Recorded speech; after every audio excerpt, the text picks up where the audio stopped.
The Word of God is alive and powerful, sharper than any two-edged sword, piercing even to the dividing asunder of the soul and spirit, and of the joints and the marrow, and is a critic of thoughts and intents of the heart. All Scripture is God-breathed and is profitable for doctrine, for reproof, for correction, for instruction in righteousness, that the man of God might be mature, thoroughly furnished unto all good works. Study to show thyself approved unto God, a workman that needeth not to be ashamed, rightly dividing the word of truth. 1 Corinthians 15:58, always give yourselves fully to the work of the Lord, because you know that your labor in the Lord is not in vain. 1 Corinthians 3:7, as we labor in the Lord faithfully, we wait patiently on the Lord who makes things grow. Psalm 119:105, your word is a lamp unto my feet and a light unto my path. Mark 13:10, and the gospel must first be preached to all the nations. Amos 8:11, behold, the days come, saith the Lord God, that I will send a famine in the land, not a famine of bread, nor a thirst for water, but of hearing the words of the Lord. Romans 1:16, for I am not ashamed of the gospel of Christ, for it is the power of God unto salvation to every one that believeth, to the Jew first, and also to the Greek. Verse 17, for therein is the righteousness of God revealed from faith to faith, as it is written, the just shall live by faith. At this point, let us prepare ourselves as believers in Christ by using the principle of 1 John 1:9, the rebound technique, if necessary. Well, we know 1 John 1:9 says, if we confess our sins, God is faithful and just to forgive us our sins and to cleanse us from all unrighteousness. But if you are an unbeliever listening to our Bible study today, who are here, the issue you're facing is not confession of 1 John 1:9, but by using your God-given free will and make the most important decision in life, the decision to believe in Christ as Lord and Savior. Acts 16:31 says, believe on the Lord Jesus Christ, and thou shalt be saved. Therefore, let us pray.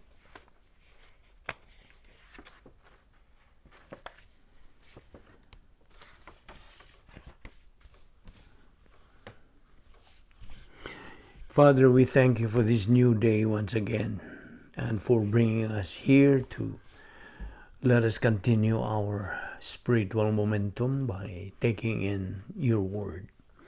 We thank you for this Bible study through the YouTube. May God the Holy Spirit enlighten us and challenge us and motivate us on the things we're going to take up today. This we ask in Christ's name. Amen. Well, welcome everyone, our subscribers, our followers, our fellow believers. Welcome once again to our daily Bible study. And we are still on our topic, the Doctrine of Salvation. Okay, where we stopped yesterday, this is where we are going to continue. First of all, incidentally, there is a passage in Ecclesiastes dealing with things on the earth versus things in the afterlife, in the eternal state, that says, the dead know nothing. We will not try this time to digress into that passage, but It is a guarantee the dead had no hold a lot more than the dead on the face of the earth. The dead know nothing. Do you know what this means? It means something in the context in Ecclesiastes. And it doesn't mean that they don't know anything, because, for example, here is the rich man in Luke 16:19 through 31. And by the way, this is not a parable, okay? Because why? Because proper names are never used in parables, ever. This can be easily substantiated in the New Testament parables. And Lazarus' name is used in that account. So this is a true account. It's not a simple story that Christ developed to teach a point of doctrine. He is teaching all kinds of points of doctrine, but Luke 16:19 to 31 is not a parable. Please understand that. In fact, it is not referred to as a parable. So this rich man is going to torments, and that is the warming up spot for the great white throne judgment, and from there to the lake of fire, where the unbeliever is tormented day and night forever and ever. Now therefore the threat, the conviction of the unpardonable sin of remaining negative in rejection of Christ as Savior produces great discomfort and stress to the soul of the unbeliever. And it is designed by God the Father and in the convicting ministry of God the Holy Spirit to accomplish that. You and I don't lead anybody to Christ. It is God the Holy Spirit who does it. We give the message, yes. The believer is the working, or he's working for the divine post office to deliver the message. The mail, believe on the Lord Jesus Christ and thou shalt be saved. Now, you and I are powerless to cause an unbeliever to understand the gospel message or the convicting of the unpardonable sin. This is supernatural. And God, the Holy Spirit, does it. And He always does it when the gospel is presented. His scalpel is the Word of God. The sword of the Spirit is the Word of God. Hebrews 4:12, the Word of God is alive and powerful. Ephesians 6:17, Hebrews 3:7 and following. Wherefore, as the Holy Spirit saith, today, as you hear His voice, that's quoting Psalms 95:7 through 11. Now, the voice of the Holy Spirit is the Word of God. And the Holy God, the Holy Spirit, in one of His salvation ministries, is His convicting, or His pre-salvation ministries, is His convicting ministry of the unpardonable sin of the unbeliever. Now, unbelievers don't know this. If you present the gospel, some believers present the gospel to unbelievers. If the unbeliever is negative, he will look at that believer and take it out on that believer. And all the believer did was give him the gospel message. It is God the Holy Spirit that causes the unbeliever to understand it. The unbeliever is spiritually dead. You know that. It doesn't have an activated human spirit. So God the Holy Spirit has to explain it to the mentality of his soul. And God the Holy Spirit always does it. So the responsibility is God the Holy Spirit's. So if you got some flat back from some unbelievers, why? Thank God, you know you got them under the skin. You had gotten through. Only you haven't. The gospel has. You don't lead anybody to Christ. Neither do I. God the Holy Spirit does it. That's his job. And the conviction of the unpardonable sin, you know what happens when people are uncomfortable? If they are smart, you try to get out of their discomfort. And there's only one of two ways for the unbeliever to get out of it. Change his attitude and trust in Christ as Savior. That is the recommended procedure. That's the way to avoid the lake of fire, and the only way to avoid it. The other is forget about it. The only problem is that's only a band-aid on it. That won't solve the problem, because it's going to come up. The next time God the Holy Spirit reminds the unbeliever of the gospel message from whatever source, or it's going to come up with death, then it's too late.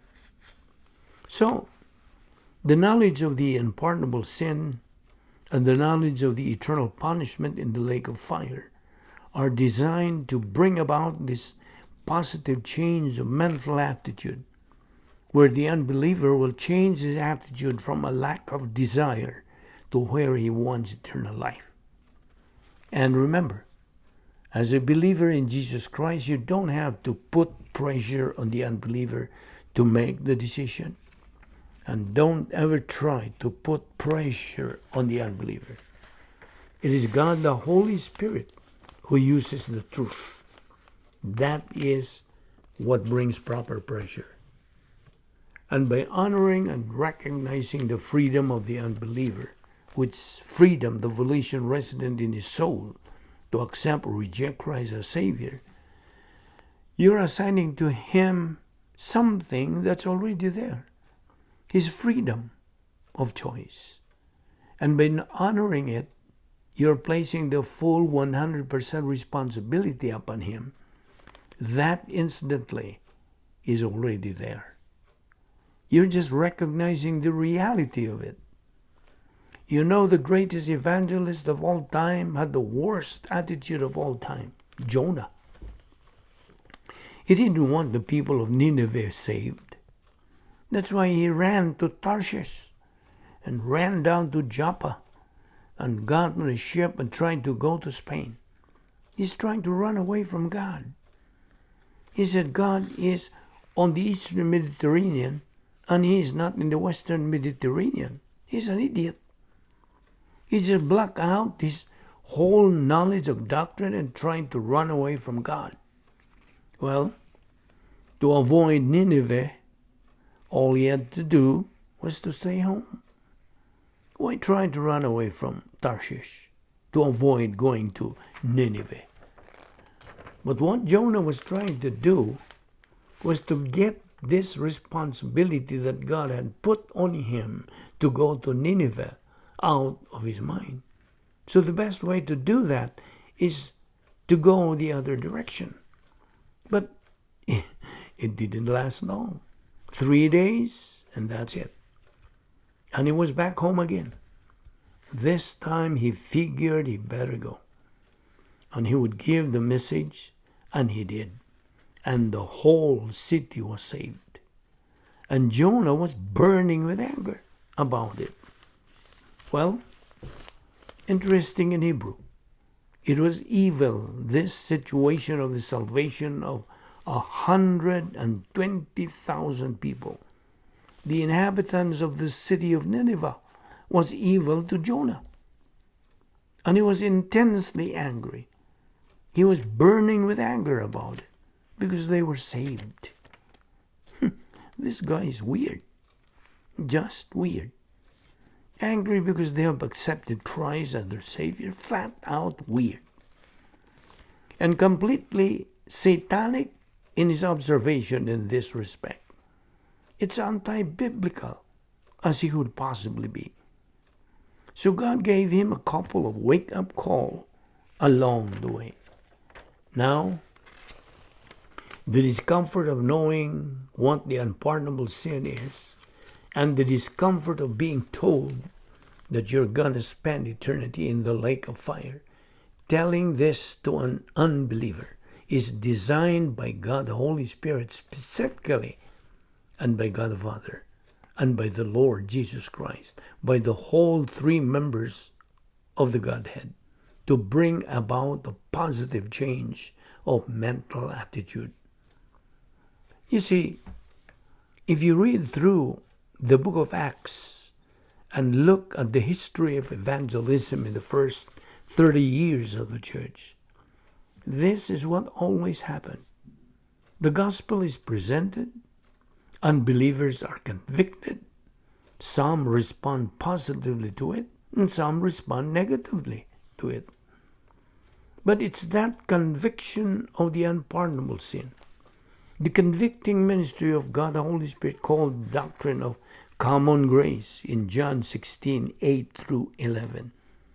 And the verb that's used there in the Greek, alenko, is a prosecutor's term used as a pagan word, a common word used in the Greek courtroom of a prosecutor who, when the defendant accused, he is charged under Greek law when a crime is brought in the courtroom and the evidence is presented. And the prosecutor's objective is to convict the defendant by the presentation of the evidence to the jury, so that the jury votes for his judgment. That's the verb alenko. The same verb that is used in John 16, 8 through 11, the doctrine of common grace, in which God the Holy Spirit convicts the unbeliever of the crime of the unpardonable sin. Incidentally, it's the same word that's used in 2 Timothy 4, 2 and 2 Timothy 3, 4. A pastor, teacher reproves, rebukes, means to convict believers and their failure in life, of the evil resident in their life, by the teaching of the Word of God, so that they can adjust their attitude. Use 1 John 1:9, the rebound technique, when or if necessary, and adjust to the standards of the Word of God. We will continue our discussion on this tomorrow. Let us pray.